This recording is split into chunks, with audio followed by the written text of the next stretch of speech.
quanto tempo, né? A gente estava em período de férias com a Copa, mas nós decidimos voltar com uma entrevista que, desde o princípio, é a mais aguardada por todos. Estamos aqui com o Wendel.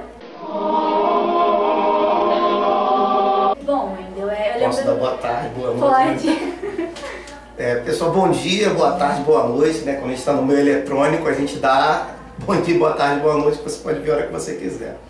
Antes de começar as perguntas aqui, eu quero agradecer todos os elogios que me foram tecidos aí. Não me acho merecedor deles. Mas agradecer, principalmente os elogios, eles são fruto do carinho, na verdade, né? A gente só elogia aquelas pessoas que a gente tem algum sentimento. Então eu quero agradecer você, as pessoas que não estão aparecendo na câmera, pelas palavras sempre legais que vocês têm para mim. Obrigado e vamos começar. Vamos lá. Então, a primeira pergunta. Eu lembro quando eu comecei, quando eu entrei aqui no Intelex ano passado, eu lembro que você falou que começou a fazer engenharia química. Aí você largou e foi fazer química. Eu queria saber por que você largou e por que você escolheu ser professor. Você podendo, porque na química tem vários ramos, né, que você pode. Sim.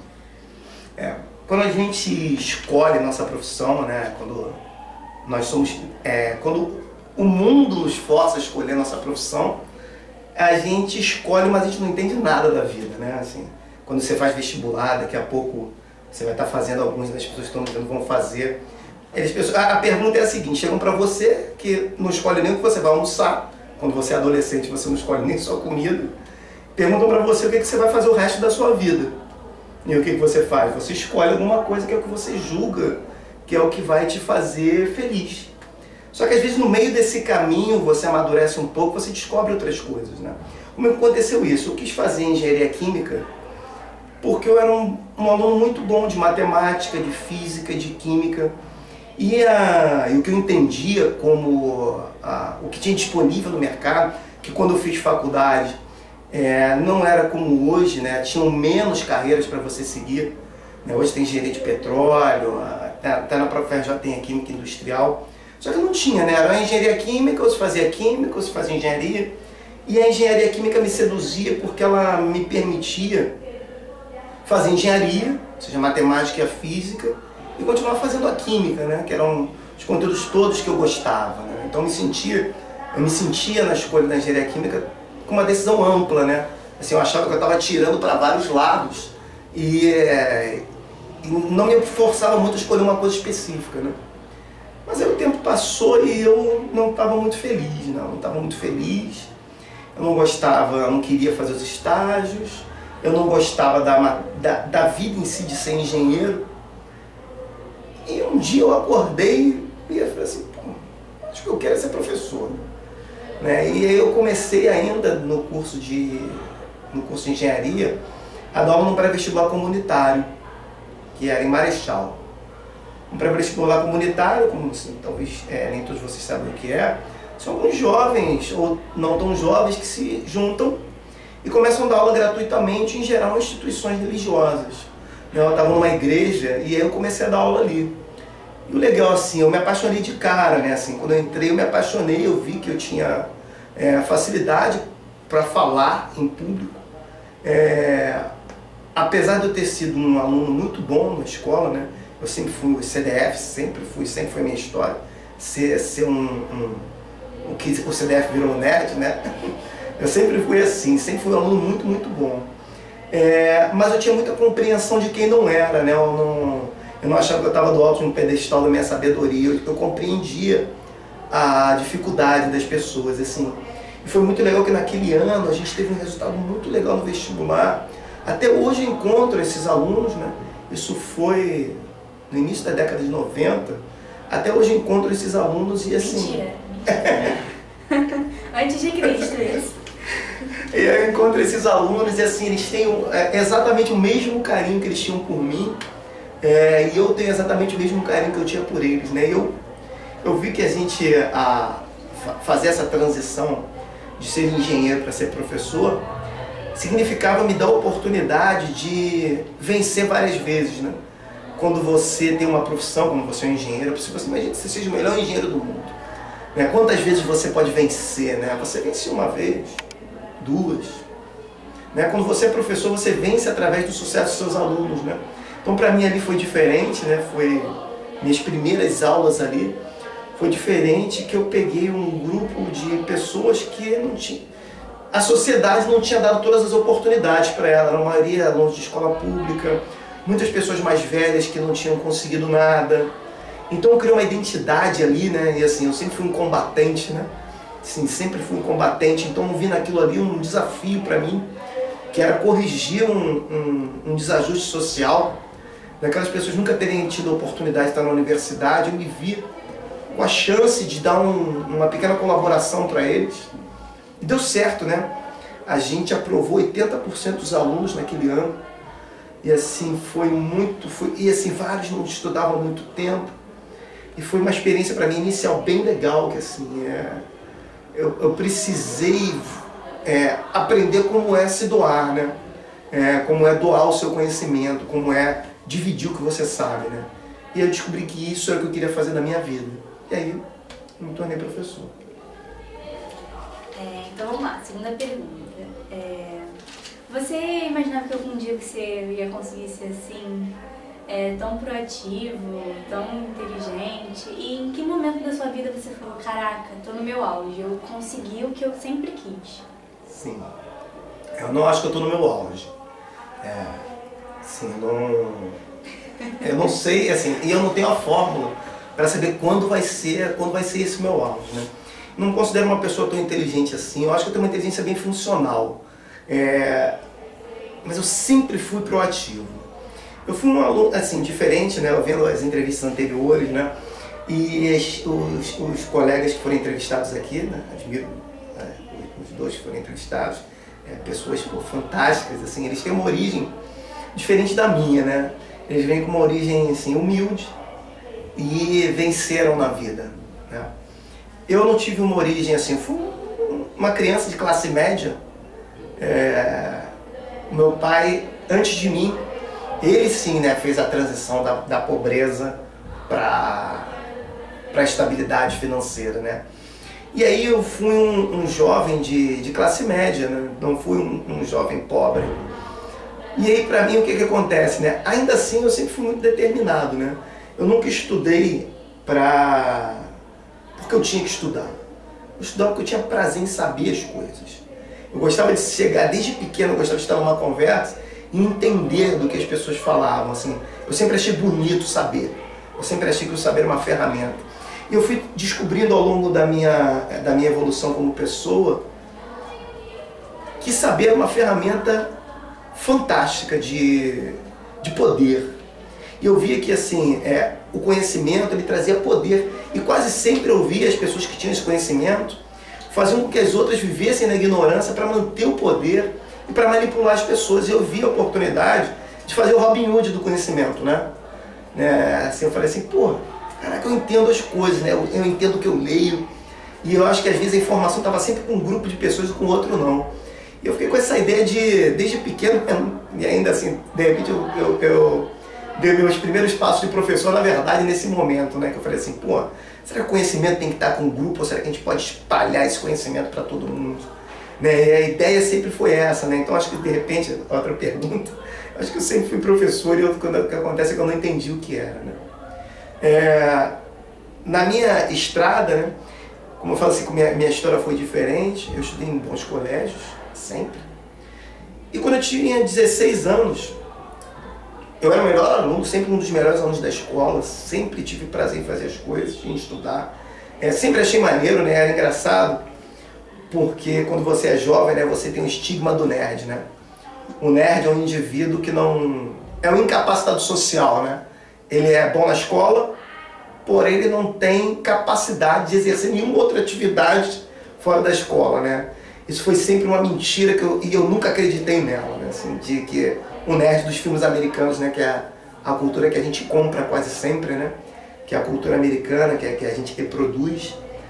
O nerd é o cara que usa óculos, quando ele vai andar nos filmes, quando ele vai fazer uma travessia de um espaço, ele tropeça, ele não consegue namorar ninguém, ele apanha do cara popular. Ele não pratica esporte. Ele não pratica esportes. Ele não consegue fazer nada além de estudar, né? E eu nunca acreditei nisso, né? E um dia meu pai, né, quando eu era jovem, né, ele chegou e colocou isso pra mim, pô, isso é mentira. Né? Estudar não faz ninguém ser pior. Conhecer não faz ninguém ser pior. E assim, eu sempre tive isso pra minha vida, né? Eu sempre fui um nerd, porque eu sempre busquei o conhecimento, mas assim, eu sempre fui um nerd que namorei quando jovem, sempre pratiquei esporte, inclusive muito da minha personalidade tem a ver com eu ter começado, né, na arte marcial muito cedo. Minha disciplina tem um pouco a ver com isso. Então acho que assim, eu não estou no meu auge, assim, eu não procuro isso também, assim, eu nunca procurei ser incrível, né, assim, eu não busco isso, inclusive eu sou tímido, eu não gosto que as pessoas me elogiem, eu fico envergonhado quando alguém me elogia em público.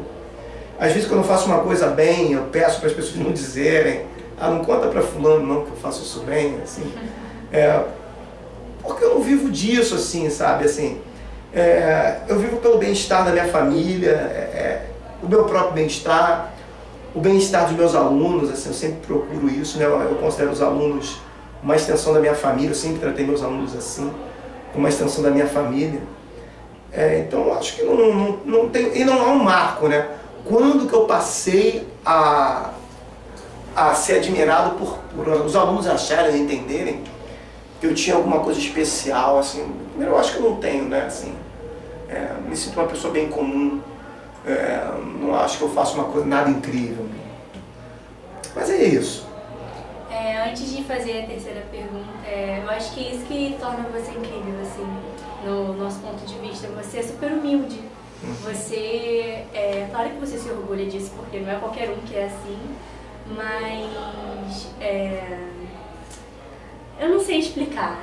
Como você se sente sendo uma figura de transição, sendo um exemplo para tanta gente?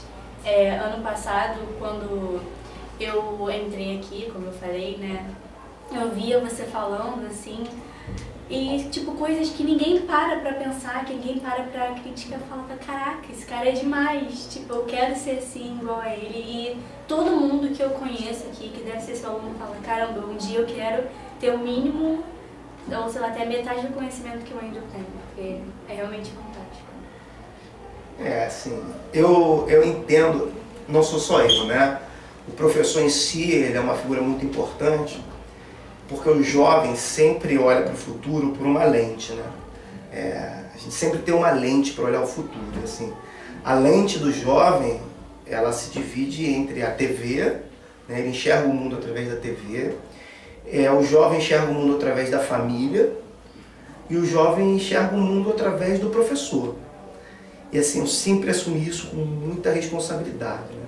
Tanto a minha participação como família, né, para o meu filho. Assim, eu sempre fui um pai muito responsável com relação à informação. E eu sempre me sinto um professor muito responsável com relação à formação do jovem. Porque eu sei que o jovem olha o mundo através da interpretação desses três veículos aí. Então, eu sei que o aluno olha o futuro dele, olha as decisões, os modelos, né? Nós criamos, nós damos soluções para nossos problemas baseadas em modelos. A gente cria modelos e resolve nossos problemas baseados neles. Eu sei o quanto esses professores, né, nós professores, como um todo, somos referência, né, de como agir na situação. Eu sei que vocês me observam na situação difícil para ver como eu me comporto. Então eu sempre tomo muito cuidado de pensar assim, bom, que lição eu gostaria de deixar para o meu filho, para o meu aluno. Então a ideia que se tem, né, do exemplo, eu busco o seu exemplo realmente, assim, eu faço isso, eu vivo em função disso, de ser exemplo. Isso é difícil, eu encaro isso como uma responsabilidade muito grande, porque eu faço isso no meu cotidiano. Minha mulher acha que eu faço tudo muito intensamente, minha esposa ela fala assim, pô, tudo que você faz é com muita intensidade, né? Assim, tudo realmente que eu faço é com muita intensidade. E eu vivo com muita intensidade, inclusive eu vivo minha responsabilidade de dar exemplo com muita intensidade. Quando eu tomo ações em público, ações dentro da minha casa, eu tento fazer assim, eu tento sempre tomar as decisões e as atitudes que deixariam as pessoas que estão, que gostam de mim, que me usam como exemplo, que essas pessoas ficassem orgulhosas, né? Assim, será que assim, minha mãe se orgulharia de mim? Será que meu filho se orgulharia de mim nesse momento, tomando essa decisão? Isso é uma responsabilidade viver assim, né? Alguns não gostariam de ter isso presente no tempo todo, né? Assim, mas para mim hoje eu diria que isso, depois de tantos anos fazendo isso, é o jeito que eu vivo, né? Assim, eu tomo decisões que eu me orgulharia delas, né? Eu tento não tomar decisões que eu me envergonharia, né? E assim, se eu tomo uma atitude que eu me envergonharia, eu tento voltar atrás, eu tento me desculpar, eu tento refazer aquele processo que eu achei que não foi o melhor. A quarta pergunta é, vamos descontrair um pouquinho. A gente queria saber um pouco dos seus hobbies, de que tipo muito de hobby. O Pedro falou isso, mas a gente vai ficar aqui até amanhã. Eu vou escolher algumas coisas que eu gosto de fazer. O que mais? Que tipo de música, que lugar você gosta de frequentar? Sim. Tá. Vamos começar por onde? Vamos começar pelo lugar que eu gosto de frequentar. Tá. Que não tem nada a ver com a música que eu gosto. Eu gosto do Jardim Botânico. O Jardim Botânico é um lugar que eu gosto e é engraçado, porque assim, eu acho que no planeta Terra é o lugar preferido da minha mãe. E aí eu gosto muito porque eu gosto de Jardim Botânico, porque eu me realizo um pouco de levar a minha mãe no Jardim Botânico. Então é um lugar que eu gosto muito de estar lá. Assim, e aqui é Dona Boa Vista, você acha legal? Passeio de índio. Eu acho a Quinta legal, eu já fui muito na Quinta da Boa Vista. Eu já fui muito no museu, eu já fui no museu várias vezes. Eu não gosto muito de jardim zoológico, mas assim, eu já fui muito no museu, assim, já fui na Quinta várias vezes. Porque quando eu estava falando com vocês, né, em outro momento, que eu estava falando que minha origem tinha sido diferente, em um momento da minha vida a coisa mudou, né? E assim mudou também meu divertimento, né? Meu divertimento agora, óbvio, ao longo da minha vida ele foi mudando. Quando eu tinha 16 anos, meu pai faleceu. E até então eu era um menino de classe média, que eu tinha as coisas, claro que eu não era com facilidade, mas não me faltavam as coisas. Com 16 anos meu pai faleceu, isso foi um impacto para mim muito grande. Eu demorei muitos e muitos anos para absorver bem isso. O impacto ele foi duplo, né? Eu perdi uma pessoa que era referência na minha vida, eu perdi minha referência masculina, né, que era meu pai, e perdi a fonte de sustento da minha família. Porque na minha família, ela era baseada na força de trabalho do meu pai. Minha mãe era uma dona de casa, meu pai era quem trazia o sustento da família. E o Brasil, ele viveu momentos difíceis, né, de organização ao longo da história dele. E eu fui vítima dessa organização, né? No falecimento do meu pai, eu fiquei... INPS na época, né, que hoje é INSS. E era o órgão que era responsável por pagar a pensão, que era o órgão responsável pela aposentadoria. E ele simplesmente não pagava nada, né? Então eu passei de ser um jovem de classe média, com 16 anos, para ser um jovem que não tinha rendimento algum. Então minha família não tinha nenhum dinheiro para nada. Não tinha salário, era salário zero. E você tem um limite para se endividar, né? Para as coisas. Então eu passei, para mim foi um impacto grande, né? Uma história engraçada, diferente, oposta dos colegas que estavam aqui, que eu passei a ter muita dificuldade financeira, né? Nesse momento aí. Dificuldade financeira a ponto de não ter o que comer. E foi um impacto muito grande porque a formação da autoestima, ela na verdade ela se processa desde o início, mas ela tem a criação da identidade do homem e da mulher, se dá na adolescência, né? Onde você cria o seu referencial de adulto, né? Você tem sua autoestima ali naquele momento. E para mim foi complicado, foi justamente nesse momento que eu passei a ter uma realidade de um menino que escolhia o que ia comer para não ter comida alguma. Isso foi um impacto muito, muito pesado para mim. E mais pesado ainda para minha mãe, que via uma pessoa que não conseguia me prover das necessidades mínimas, né? E era justamente no momento em que eu estava ingressando, que eu estava me preparando para entrar numa universidade. E assim, as coisas são engraçadas. A vida, né, ela tem o seu humor negro, né? E aí o engraçado é o que norteou, né? Acabei não falando isso, fugindo completamente da pergunta. O que norteou muito minha formação como professor foi esse momento que eu vivi como aluno, na verdade. eu era sempre um dos melhores alunos da escola. Quando meu pai morreu numa situação muito complicada para mim, porque ele teve um ataque do coração, um ataque cardíaco, na minha presença, né? Eu que prestei o socorro, né? Eu não sabia como era, né? A massagem cardíaca, essas coisas, mas assim, ainda assim eu tentei fazer. E isso foi muito traumatizante, porque aquela imagem para mim ficava na minha cabeça, eu não conseguia tirar aquilo, eu não conseguia trazer a imagem do meu pai nos momentos que foram legais, né? Às vezes que a gente passeou, às vezes que a gente foi na Quinta da Boa Vista, que era a diversão que eu tinha com meu pai. E eu não consegui processar isso, não consegui durante alguns anos digerir isso, né? De ser, e minha mãe a família era uma família criada naquelas bases antigas, que havia hierarquia entre o marido e a mulher, né? Diferente de como é minha família hoje. E minha mãe não fazia nada, ela não assinava, não sabia se preencher um cheque. Então eu assumi muita coisa, né? Eu assumi a casa, a responsabilidade da casa. Eu ganhava dinheiro como eu podia, vendia coisas para poder... E eu não saí da escola, né? Eu não saí da escola, eu não parei de pagar a escola.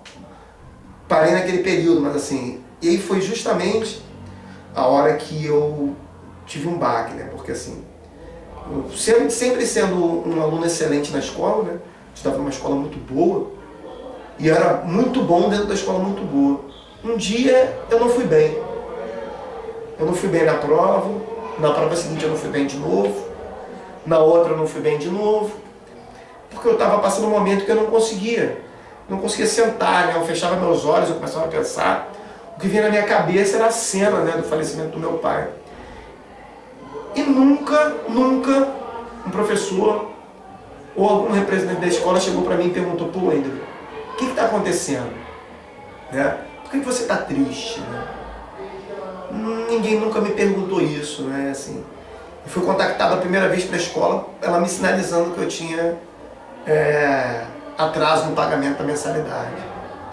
E eu já havia me sentindo mal, né? Eu já estava me sentindo uma pessoa de segunda categoria. E agora uma pessoa de segunda categoria que não conseguia fazer uma prova e que ainda não podia pagar a escola. Assim, eu fiquei muito impactado negativamente com isso. Mas isso me deu outra coisa, né? Assim, a partir desse ponto eu amadureci muito cedo. Né? Assim, eu sempre vivi na guerra, essa foi sempre a minha maneira de viver, né? E assim, eu tinha a frase que eu repetia nessa época, né? Que era assim, quando não tinha direito que comer, quando não comia carne. E eu repeti uma coisa pra mim que era muito forte, né? Que era: hoje é assim, mas amanhã vai ser diferente. E no passado tempo eu repeti essa frase, né? Essa frase era a frase que me norteava, né? Nos meus momentos de dificuldade, né? Eu sempre dizia assim: pô, hoje é assim, mas amanhã vai ser diferente. E aí nesse contexto todo, né? Eu consegui me recuperar, consegui estudar, consegui entrar na universidade. Fiz um vestibular muito bom, né? Eu fui muito bem colocado no vestibular. Eu consegui dar a volta por cima, né? Eu fui o primeiro lugar de Química na UF, fui o terceiro na UERJ. Eu dei a volta, mas assim, a minha condição de vida difícil continuava, né? Então, não me orgulho disso não, mas assim, eu ia para a universidade de ônibus, mas eu precisava escolher se eu ia usar o dinheiro que eu tinha para comer ou para pagar a passagem. Eu preciso dizer que eu escolhia comer, né? E aí eu dava calote no ônibus. Eu não pagava, eu não podia. Se eu pagasse a passagem, realmente eu não tinha como me alimentar dentro da universidade, né? Imagina, você passa o dia lá dentro, né? Assim, sem comer, né? E aí eu ficava, né? Alguns trocadores já me conheciam, né? Porque eu ficava ali, a dinâmica do ônibus era diferente, né? O trocador do ônibus ficava atrás, tinham bancos atrás e as pessoas entravam por trás e saíam pela frente. Eu ficava sentado no banco de trás. Quando eu chegava próximo do meu ponto, o que eu fazia? Descia pela porta onde as pessoas estavam entrando. E aí isso foi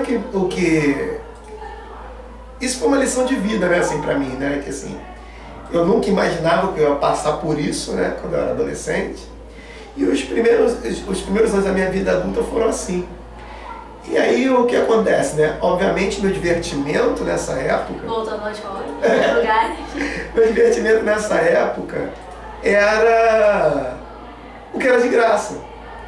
Né? Então eu ia para a Quinta da Boa Vista. E depois eu passei a entrar no museu, porque eu descobri que com a carteirinha da universidade, como o museu era administrado pela FRJ, eu podia frequentar o museu. Então eu ia para o museu, eu ia para a Quinta da Boa Vista. Eu sempre pratiquei, um dos meus hobbies é arte marcial, eu sempre pratiquei. Só que nessa época, nessa transição, eu não podia pagar uma academia, né, para treinar, né, nesse pedacinho. E eu fui jogar capoeira, porque isso eu podia fazer de graça, né? Então, isso era uma outra diversão que eu tinha, né? Jogar capoeira, a roda é na rua, você pode fazer isso na rua, qualquer roda de capoeira você pode entrar e jogar. Então isso me socializou de maneira diferente, distinta, né? Então isso norteou um pouco meus hobbies, né? E aí, ingressei na vida adulta, tudo mudou, porque entrando na universidade, eu também continuei sendo um aluno muito bom, e aí as oportunidades começaram a aparecer, né? E quando eu comecei a trabalhar, eu comecei a ter mais dinheiro, né? E assim, como eu tinha um relativo sucesso, assim, não tive dificuldade para ser empregado, né? Assim, logo eu consegui ter emprego, logo muitas aulas. Então, como jovem, com a maneira que eu vivia, né? Eu sempre vivi de maneira muito simples, e meu momento de dificuldade me ensinou a viver simples, né? Eu juntava muito dinheiro, né? Porque assim, eu não fazia essas coisas, eu não ficava me compensando com gasto de dinheiro, né? Então eu trabalhava e guardava aquilo, né? Eu não bebo, nunca não bebo bebida alcoólica, então eu não gastava com isso. Então eu comecei a juntar dinheiro e poder ter diversões diferentes, né?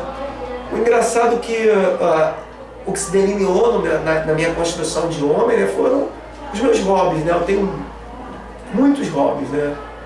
Eu gosto de ecologia, né? Então eu tenho a pegada ecológica na minha vida, né? Eu tenho decisões que são assim, né? Eu chamo a atenção na rua de quem está lavando a calçada. Eu falo assim, pô, tá lavando, porque você não varre? Porque gasta água, né? Eu sou neurótico com se gastar água de forma inadequada, né? Eu não gosto de gastar água na minha casa de maneira desnecessária. Dentro desses meus hobbies foi construir uma casa com compromisso ecológico, né? Onde eu coleto água da chuva, onde eu tenho um teto verde. Que meu outro hobby associado a esse teto verde, eu gosto de jardinagem. Eu gosto de plantar, né? Eu gosto de botar a mão na terra. Eu aprendi, eu estudei, né? Como todo nerd que eu fiz, não tenho hobby apenas, né? Eu tenho horas e horas de estudo de espécies de planta, tenho horas e horas de estudo de tipo de solo, né? Eu fiz um curso profissionalizante de jardinagem. O engraçado é que quando você é nerd fazendo qualquer coisa, né? Porque eu ia fazer o curso de jardinagem enquanto as pessoas estavam lá para fazer aquela coisa que era o hobby delas, né? Eu tava lá serião, eu tava aula que vem solos. Eu baixava material da internet sobre tipos de solo, variedades de solo. Então, quando eu ia para aula, eu tava sabendo tudo sobre solo, né? Eu ia para lá, inclusive, para você começar a dar aula, não, porque tem isso, porque para acidez tal libera tal íon. E aí, quando a gente estuda tipos de vegetal, eu pegava taxonomia, aprendia a dar nome científico para as plantas. E assim, um dos meus hobbies é estudar tudo. Isso é um hobby para mim, é estudar coisas diferentes, né? Eu vi como essa pegada nerd, essa pegada de estudar, como estudar para mim é um hobby. Eu criei na minha casa agora uma cozinha gourmet, onde eu tenho os aparatos necessários para isso. Eu tenho um forno de pizza, eu tenho uma churrasqueira. Só que historicamente na minha família, quem faz churrasco era sempre o mesmo personagem que é meu irmão. Eu falei assim, não, eu vou fazer um churrasco aqui. Como um bom nerd, o que eu fiz? Peguei a carne e botei no espeto? Claro que não, né? Entrei na internet, estudei diversos cortes de carne, fui comprar a carne baseada no que eu tinha estudado, comprei a carne, fiz o corte com base no que eu tinha estudado sobre como se faz o corte da carne, fiz o cozimento da carne baseado no que eu tinha estudado, vi vários vídeos, e aí o resultado, o engraçado que é, né, assim, como para mim é uma diversão fazer isso, né? Para mim é uma diversão, porque aí ao botar a carne lá para fazer, eu tinha todo o princípio científico do quantidade de sal que tem que estar, para que serve o sal. Inclusive vou dar uma dica para vocês no churrasco. O sal não é só para salgar a carne. O sal serve para selar a superfície da carne, né? Então quando você bota o sal, quando eu colocando o sal, é engraçado que minha mãe do lado, como ela é uma pessoa de outra época, né? Ela não teve uma educação formal, né? Ela sempre é baseada na crendice, né? Então eu peguei a carne e enchi ela de sal, né? Enchi ela de sal e minha mãe, pelo amor de Deus, você tem problema de pressão, você vai passar mal. E aquela verdade, aquele sal, ele tem a seguinte função, né? O sal esquenta, e ao esquentar ele sela a superfície da carne e a carne não perde o líquido. Ele esquenta mais do que a carne. E o fato dele não perder o líquido faz com que a carne fique sempre mais suculenta, mais macia. E quando eu vou servir a carne, o que eu faço? Eu tiro todo o sal dela.